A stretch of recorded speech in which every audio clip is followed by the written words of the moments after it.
Thanks for joining us. I'm your host, Raquel Faria. I am a doctor in internal medicine at the Centro Hospitalar Universitário de Santo António in Porto.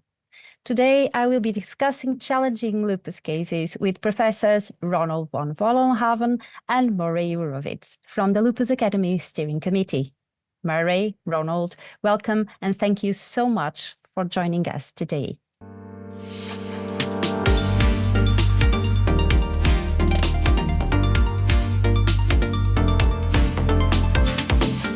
Thank you. Let's discuss some cases with lupus. So the first case, a 44-year-old Caucasian female was diagnosed with SLE 4 years before, in 2010, based on polyarthritis, malar rash, mucosal ulceration, pleuritis, Raynaud's phenomena, photosensitivity, positivity in ANA, positive anti-dsDNA antibodies, low complement C3. She was initially treated with prednisolone 60 milligrams a day and hydroxychloroquine 400 milligrams a day. A few months later, she was reassessed due to exertional dyspnea and bilateral pleuritis, pleuritic pain, and polyarthritis. She had bilateral pleural effusions, low C4, and now dsDNA antibodies were negative. She continued treatment with hydroxychloroquine, the same dose, and she began tapering steroids and started on methotrexate till 20 milligrams a week. During the course of that year, her pleuritic pain was refractory. She underwent many thoracenteses and colchicine was added to her treatment. After 9 months of methotrexate treatment, it was switched to mycophenolate, MMF 3 grams a day, and continued steroids with a dose of prednisolone 25 milligrams a day, hydroxychloroquine, and colchicine. But unfortunately, after 9 months of MMF now and a failed chemical pleural disease with TALC, she had loculated right pleural fluid, with collections, and moderate left effusion. Murray, this is your patient. It is highly uncommon to have this unresponsive pleural effusion in lupus, refractory to high-dose steroids, methotrexate, colchicine, and MMF. What do you think about it? What have you thought about it? And did it change till now? And what do you think, and I'm absolutely sure you have done, for the differential diagnosis that would be necessary to exclude here? Well, Raquel, you're absolutely correct. This woman was a first for us. Pleurisy is certainly a common manifestation of lupus, but extensive pleural effusions, as described, requiring multiple thoracenteses is, for me, totally uncommon. And in the beginning, of course, we thought with her presentation, with the rash and the arthritis and the mucosal ulcers, as well as her serology, this must be lupus. But when she failed to respond to even high doses and then moderate doses of steroid and a number of immunosuppressive therapies, we had to start thinking of other things. What else could this be? And so the other thoughts, of course, would be, could this be infectious as a complication of her disease and her treatment?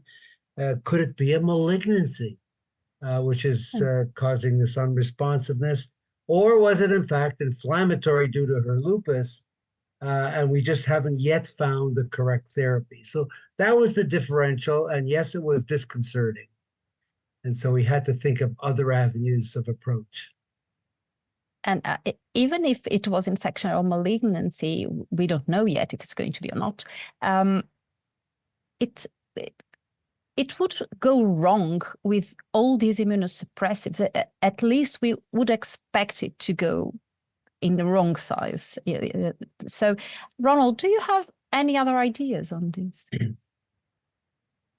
Well, first of all, about this case in general, it's of course interesting, and it's a typical lupus patient, but with a lot of lupus manifestations from the beginning. There couldn't have been too much doubt about the diagnosis because so many different clinical manifestations, so many laboratory manifestations. And experience tells us that patients who have a lot of different lupus manifestations, organs involved, they tend to also have a rougher course. There's a very old literature on the lupus severity index that was once a long time ago developed by Naomi Rothfield. That include how many criteria do you have? The more you have, the more severe your disease. And I think there's a rough truth to that these patients, you have to realize that they may be in for a rough ride indeed. And with her, of course, the treatment was exemplary. So she was started on hydroxychloroquine. She was given the glucocorticoids at high dosage and did seem to respond. And actually, very interesting, the anti-DNA disappeared, which anti-DNA is the autoantibody that's most sensitive to steroids. So that was actually very good. And for a while, I guess everybody was happy. Patient was happy. Patient's physician was happy. And then this started happening, which also to me is extremely unusual. And I can't say I have seen a case quite like this. I think we've all seen refractoriness in ways that we wouldn't believe is possible. A manifestation where even high-dose glucocorticoids and some immunosuppressants fail to control it. How it can happen, we have all kinds of ideas. Maybe it is the penetration of the relevant tissues by the drug.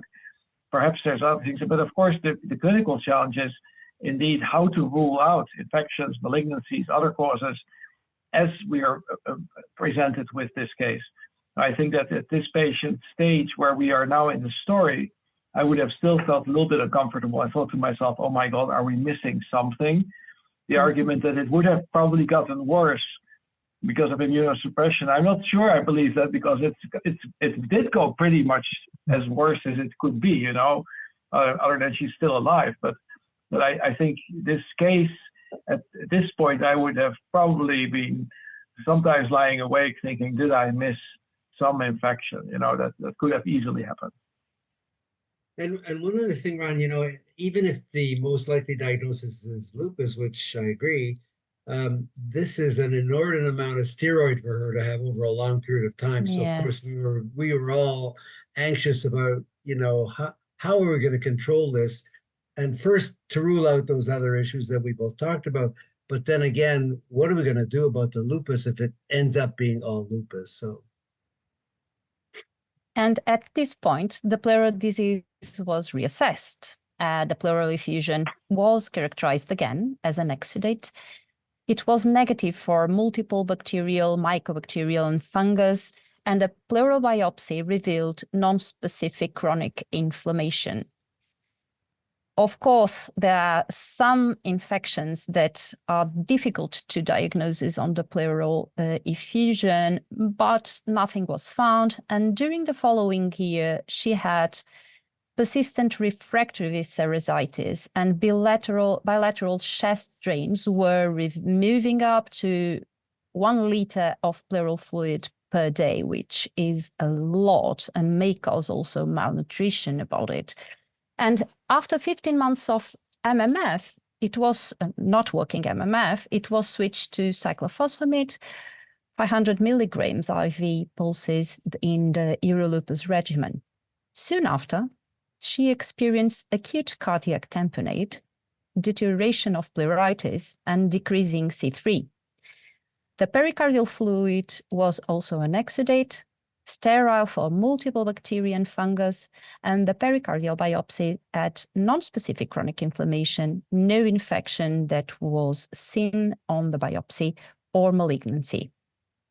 At this point, she started on belimumab, 10 milligrams per kilo every 4 weeks, with initial protocol of on the first 2 weeks. Prednisolone 15 milligrams a day, later tapered, and hydroxychloroquine.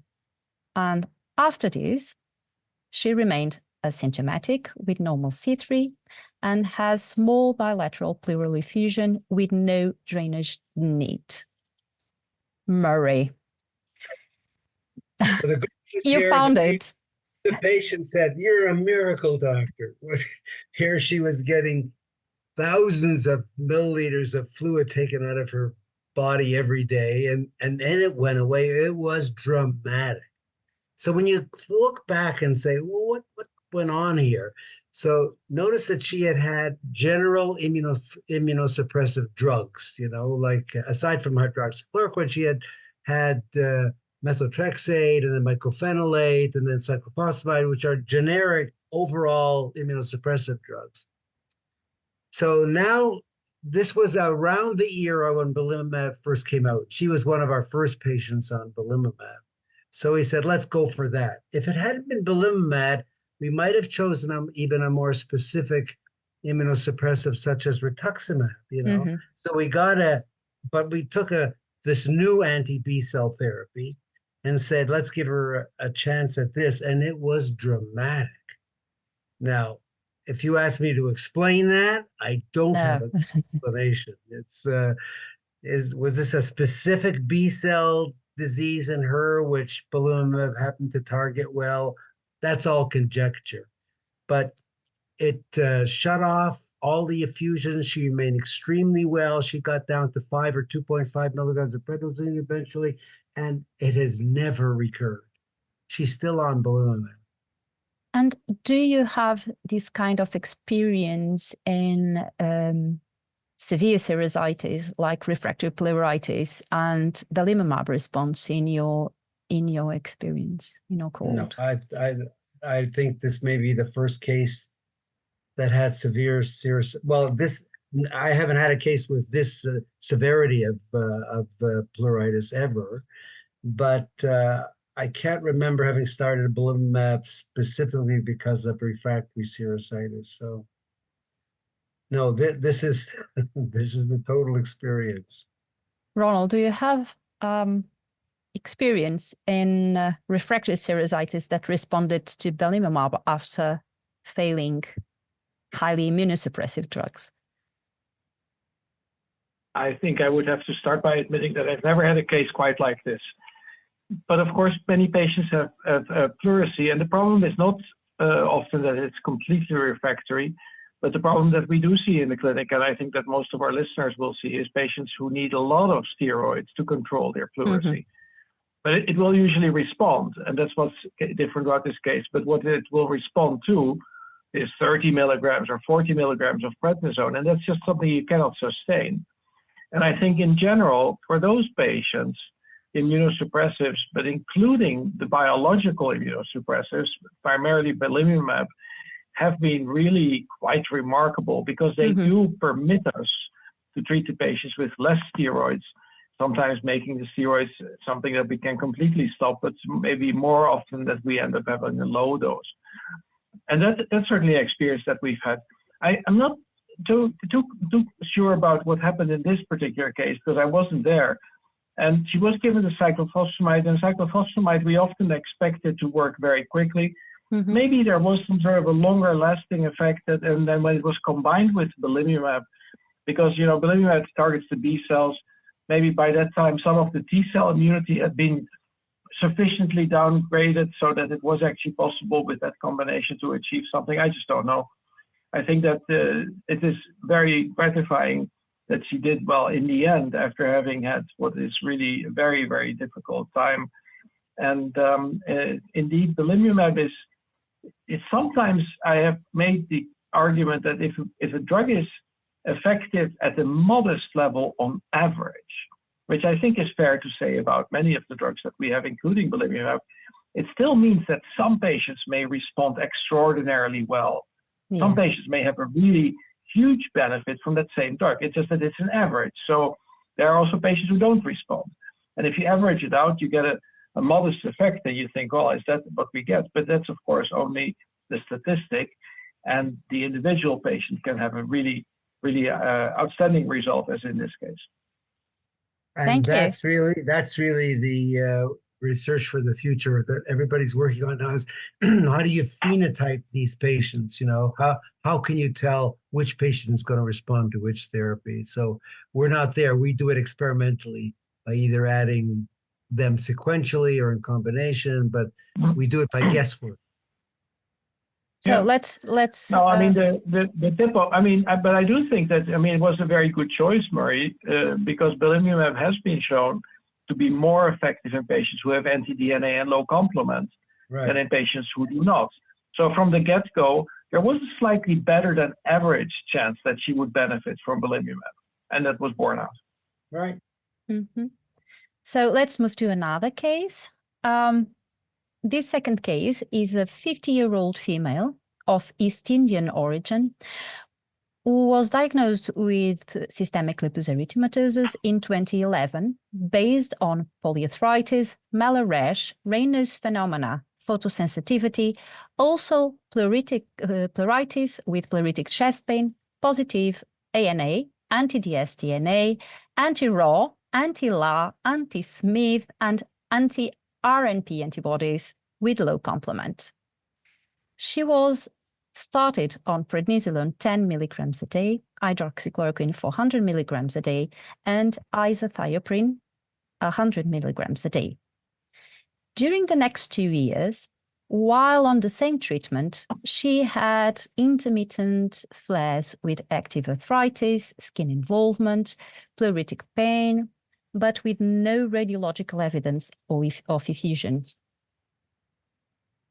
But in March 2014, 3 years after the diagnosis, she had a more severe presentation. She presented with acute dyspnea, left pleuritic pain, low C3, C4, but no fever or any leukocytosis.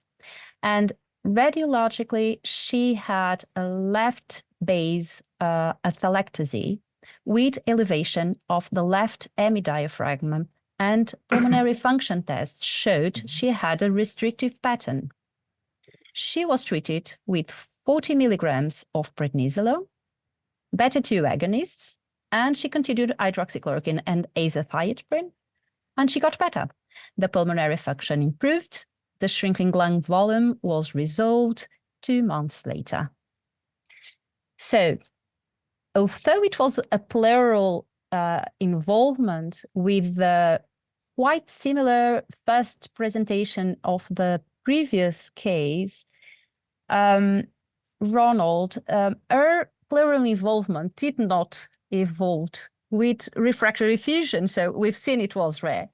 But she progressed to a shrinking lung syndrome, quite acute as it seems.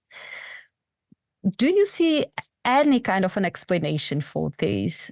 They were quite similar at the beginning of the presentation. Can you empathize about this? Well, so on the face of it, because of the clinical manifestations, this may seem a little bit like the previous patient, but it really was clearly something else. But I'm not too certain what exactly we were looking at here.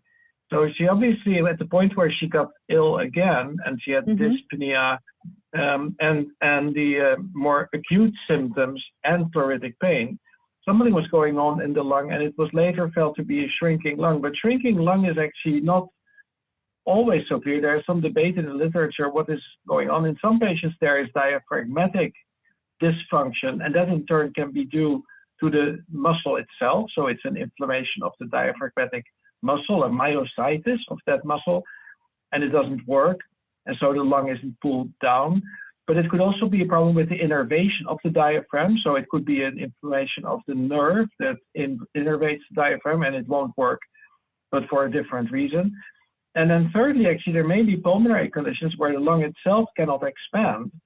And it may be in a sense that that is what was happening here, because I'm sort of struck that if you see a high diaphragm and atelectasis, you have to ask which came first.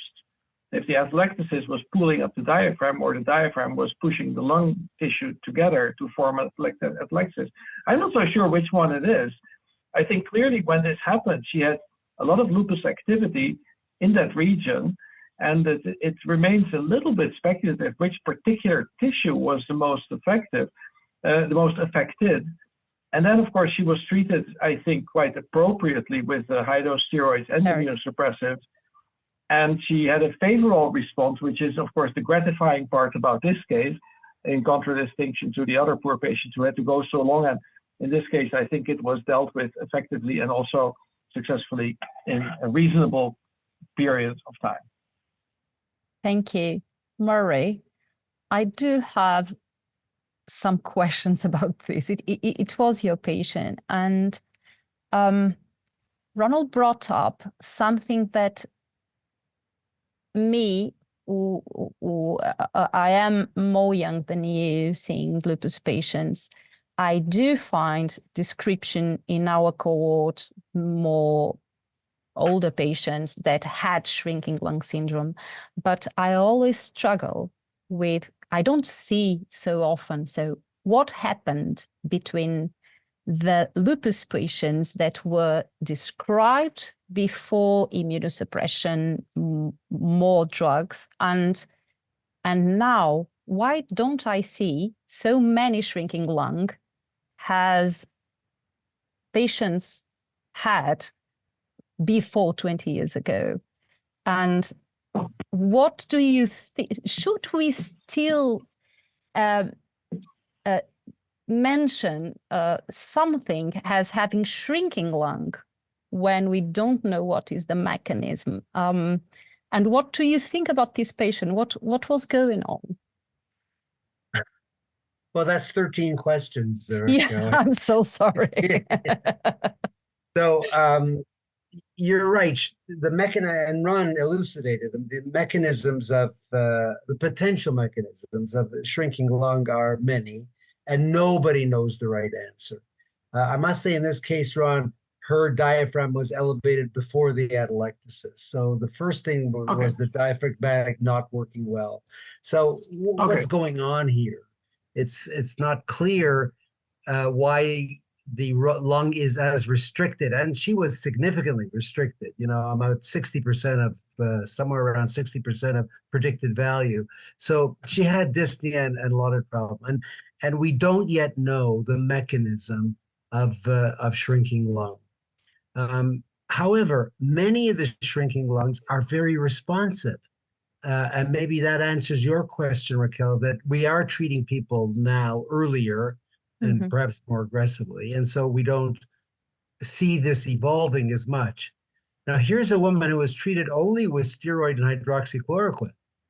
So you could say maybe she wasn't treated with enough, and so gave her a little bit more, not a little bit, a lot more steroid, and it all went away, right?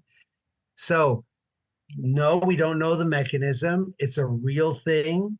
It's usually responsive to therapy. I won't say always. We'll talk about that later, maybe. It's usually responsive to steroid, as this woman did. I think the problem now is you can't leave this woman on steroid and hydroxychloroquine. She's had shrinking lung. Yes. What are we going to do now? Would you leave her on that alone? I mean, that's a question. And, so if I could jump ahead, we did not take a chance on leaving her on nothing and actually put her on mycophenolate. Yes, and actually you brought something up that although she was not bad, she had recurrent mild flares while on hydroxychloroquine and has a thiopurine. And we've been discussing these actually nationally and of course internationally, that these milder patients that are not severe but are keeping milder, those are the ones that probably we are not treating as well as we could with the new drugs. And well, just right there, as you are, Raquel, even not treating him as well, but we're treating him with too much steroid. She's on 10 milligrams. And, the new EULAR recommendations say we should get everybody down to 5 milligrams or less. So, a lot of people would say, oh, she's only on 10, don't worry about it. But 10 milligrams over a long period of time is a significant dose. And what do you think it could happen if you wouldn't treat her with high-dose steroids for this acute shrinking lung?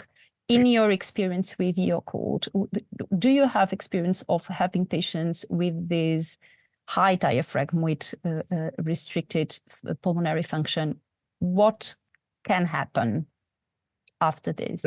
So yes, we have experienced one case, and therefore it was published as a case report. There aren't many things that are published as a case report. One case. So what happened was a woman who had persistent shrinking before she saw us. And nobody could make a diagnosis that this is not lupus. And she went on to have very restrictive. And then when we treated her, nothing happened. She did not get better. The diaphragm remained very high. And she needed a respirator, a tracheotomy and a respirator. And the woman then said, no, I don't want this, take it out. And it was removed and she died. She had a post-mortem examination, this was reported, and her diaphragm showed dramatic, extensive fibrosis. So there was very little muscle tissue and the rest of it was fibrous tissue.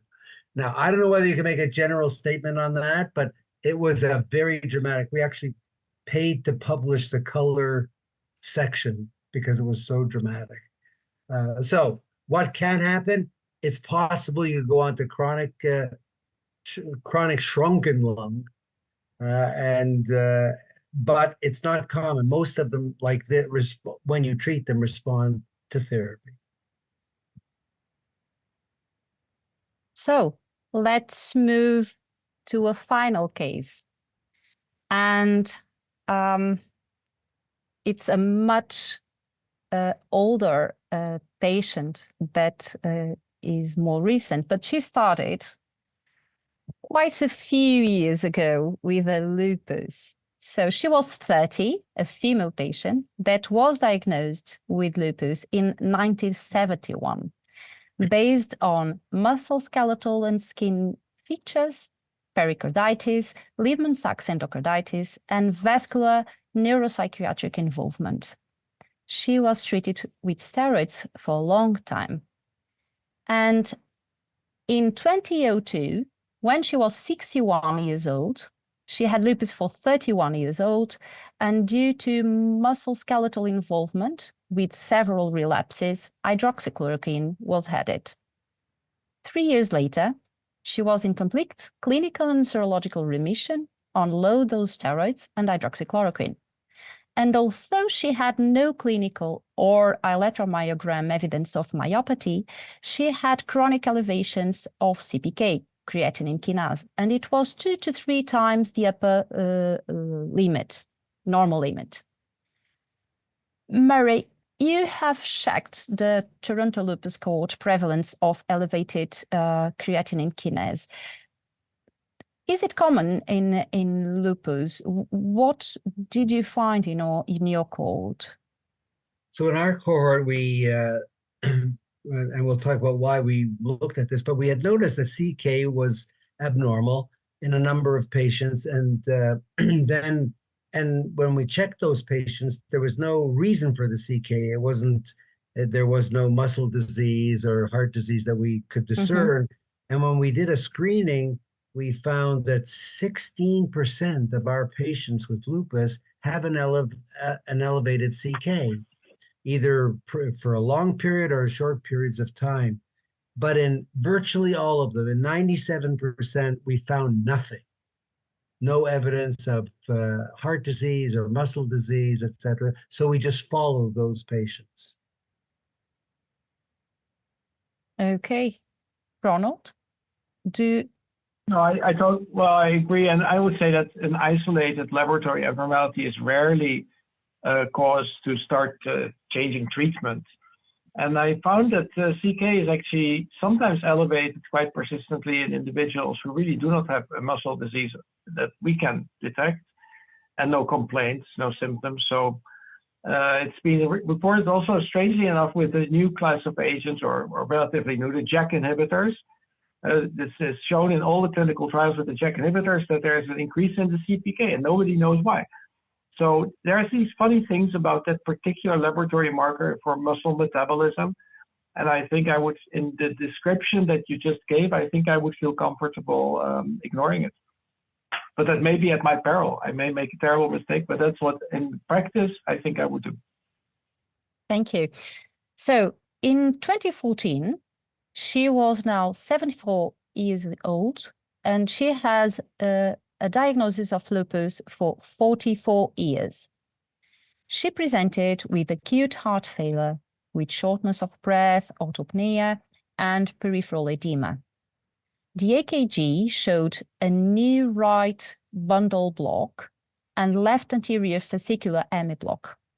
And the echocardiogram showed severe biventricular hypertrophy, biatrial enlargement, and restrictive filling pattern with 35% of left ventricular ejection fraction. Both serum levels of troponin and brain natrium peptide were elevated. The patient was diagnosed with hypertrophic infiltrative cardiomyopathy. Extensive genetic testing for the former was negative for Fabry's disease and cardiomyopathies. Cardiac MRI, so the resonance, showed no late gadolinium enhancement and no evidence of significant inflammation. And an endomyocardial biopsy demonstrated diffuse vacuolation of cardiomyocytes and myeloid and laminal inclusions that were pathognomonic for antimalarial-induced cardiomyopathy. So hydroxychloroquine was discontinued and the patient was treated with diuretics. After 2 years of follow-up, she had significant regression of the cardiac hypertrophy and associated biomarkers. However, 1 year after hydroxychloroquine discontinuation, she persisted with the conduction system abnormalities and the new atrial fibrillation that required ablation. Mary, this was your patient, and this is a rare complication of hydroxychloroquine. And there are lots of patients taking hydroxychloroquine, and this patient started the drug late in her SLE duration, so she is a patient from another era. But what do you think could have been the risk factors in this patient to have developed this entity secondary to hydroxychloroquine? Well, I think even though she started late, she was on hydroxychloroquine for a long time. Nobody wanted to mess with the dose when she was in remission, and so they kept her on. So she was on for a long period of time.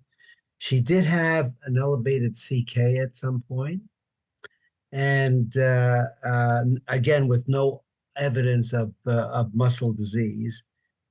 So we assumed at that time that there had to be some kind of infiltrated. By the way, she had her echo showed dramatic hypertrophy. And one thing that wasn't clearly mentioned is dramatic septal hypertrophy. Now, for the septum hypertrophy as well is unusual. And so that really prompted the need for a biopsy, and when all the other infiltrated cardiomyopathies were not found. So the biopsy showed dramatic findings typical of antimalarial toxicity. So we had to presume that it was that this was antimalarial toxicity, and it was prolonged antimalarial therapy. This actually made us, go back to our cohort again, and there are people who develop increased troponins and BMP in our lupus patients. They're not a large number, but there are some. And the predictors of those high values are people who also had a high CK. Okay. So CK could be one of the flashing lights that should turn you on to that. And the other is that they took many years of antimalarial therapy. And the mean of in the patients that we actually reported with the hydroxychloroquine cardiomyopathy, the mean duration was 5.6 years. Many of them were more than that, but the mean happened to be 5.6 years of antimalarial therapy. So it's not common, but it's a real thing. And the question that we really always have to answer is, well, is there any way we could predict this? Like, which of our patients is going to be in trouble? And I told you in our study, what we showed was the predictors for the high were two things. Number one, a high CK and a high troponin BMP value are predictors of cardiac antimalarial cardiomyopathy. By the way, in our clinic, let me just finish this, and then I'll keep quiet. Yes. In our clinic, because the duration, I told you the mean duration was 5.6 years, at 5.6 years of antimalarial therapy, we make sure that we have both a CK and we order troponins and BNP after 5.6 years of antimalarial therapy, hoping to maybe pick up the patient who might be susceptible in the future. Ronald, do you have any additional comment on this case? Yeah, so first of all, if a patient develops lupus when she is 30, and now she is 74 and still going strong, then I say, well done. Well done to the patient and well done to her doctors, because that is magnificent. And so I think there is obviously always going to be a lesson somewhere along those 44 years of something that could have been done differently, but this is a great result. And now we are seeing what is undoubtedly a very rare complication of a very commonly used and appropriately so a commonly used drug. So I'd hate for the listeners to come away thinking, oh, hydroxychloroquine is so dangerous for the heart, because that is really not correctly representing the situation. And this may be something that happens very rarely anyhow. And then, of course, with the decades-long treatment. But I do think there are some interesting things about hydroxychloroquine. The fact that it can even happen has to do with the fact that it is a drug that is very trophic for tissues. So it will actually land in the tissues and stay there. So with time, more will be in the tissues. But that's rarely an issue. It's just something that you need to know. And there's an art to medicine. And some of the younger colleagues, they have been educated, and I won't say indoctrinated, but they have been educated to always want to know evidence. You know, you have to have evidence for everything. And that's probably good, because otherwise you do end up doing things that makes no sense. But I like the art of medicine. And one of the artists of medicine whom I really respected a great deal was Dan Wallace, who did so much work for lupus. And he would say that if you use hydroxychloroquine and the patient is doing really well, you can actually use lower dosages than what it says in the pharmaceutical texts. You can actually go down to maybe only giving it a few times a week, maybe just once a week, because what you're doing in the patient who is doing well is you're maintaining a steady state level of a drug that's already in the system, it's already in the tissues. Now, I grant you that there is no evidence for this, but because Dan Wallace said it, and because it sort of makes sense pharmacologically or kinetically, I think that maybe in some patients we can take these very small steps that will lead us to having patients doing well for really long periods of time, which is what we hope, and maybe use hydroxychloroquine, but at really low dosages. Not initially, of course, but after the 5 years or the 5.6 years that you mentioned, Murray, maybe we can see if there's a lower dosage that can still maintain the patient. I think that would be very interesting. I hope also it gets studied so it becomes evidence-based. Right now, it's just something that I picked up from Dan Wallace, who was in many ways always on the champion of the patient and trying to find what's best for them. So Ron, there is some evidence base. And, you know, remember, we've reported now withdrawal of corticosteroids after 2 years of remission. And if you do it abruptly, as the French studies did, you get a flare. If you do it very slowly, like, 1 milligram every 7 weeks sort of thing, and watching carefully over time, you can get away without exacerbation. So there is some rationale. You know, this woman started her antimalarial in 2002, and she got her heart disease in 2014. And during those 12 years, she was in remission much of the time. But in today, we probably would have tried to reduce her during those 2002 to 2004, during those 12 years. So, yeah, you're right. We should be thinking of, yes, it's a wonderful drug, but is there ever a time to decrease the dose or lower it? So thank you so much, you both, Ronald and Murray. Thank you for joining me today and sharing your beautiful insights and discussion based on all the knowledge you do have, and not only on evidence medicine. And to our listeners, we hope these discussions have helped you gain more of an understanding of lupus. Do send us feedback on cases you would like us to discuss in the future.